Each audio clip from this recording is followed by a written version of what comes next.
Hello, how are you doing? We're going to take a look at the Antec skeleton case. I made a quick short the other day on the channel, but I'm going to get a more quick in-depth look at it. This case is quite a bit old at this point, 2012 I want to say, but it is an open-air design, a test bench slash case if you will. It's got a really unique look to it. And let's just go over some of the highlight points of it here. And the big star of the show is this massive 250 millimeter fan on top, which is adjusted here by the switch. It has a low mode, a medium mode, and then a high mode there. And let me tell you what, guys, high mode pushes so much air out. You can hold your hand up to the case and you can feel it just pushing all that air down. It's not too bad as far as noise, really is not, but it puts out a ton of air. I think the happy ground is medium. This fan is also RGB, several preset colors. Unfortunately, I haven't been able to get the RGB working yet. I think some of the bulbs are burnt out on it. But anyway, it really is the star of the show, helping keep all this cool. And then down here we have a 90 millimeter fan. There are several hard drive bays under here. And this fan here was to help keep the hard drives cool. Right here we have a Blu-ray player in the front. And we have two 1 terabyte hard drives for a total of 2 terabytes. And we also have a 500 gigabyte SSD for the OS.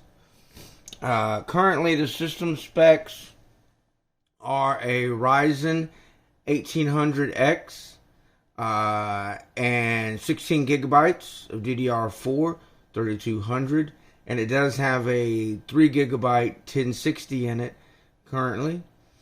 Alright, I'll go around the side here. This open side here. Now, originally it had a kind of a mesh cover here to help kind of hide some of the components. Unfortunately, over the years, this has become lost, and I did not acquire it when I got the case. But as you can see here, it gives you open view of the side of the case. And I'll just come around back here. Okay, this is where your power supply is. Now, if you'll notice, it sits sideways, and there is a little cutout right here for you to slide your power cord in there. It's not the best of the designs. I'm really not sure why they just didn't make it so you could turn it this way. I'm not really sure. You can see the rear of the case is opened. Now, one of the large major selling points as well, as you see here, has these screws on both sides. And this motherboard tray slides out and can completely come separated from the rest of the chassis here. So you can work on things, you know. It sounds great in theory, but in practice, you know, when you've got all your front USB headers and all that hooked up, the only way you're really going to get it out is disconnect it. But it does make it nice in case you want to swap motherboards out or something like that. You can just untake everything loose and just slide it out. That is really nice, and for cleaning and stuff like that. You can see here you got your GPU support in the back. Of course, it supports ATX, MATX, ITX motherboards. So you have different slots here for different size cards and whatnot. But overall, it's a pretty interesting case.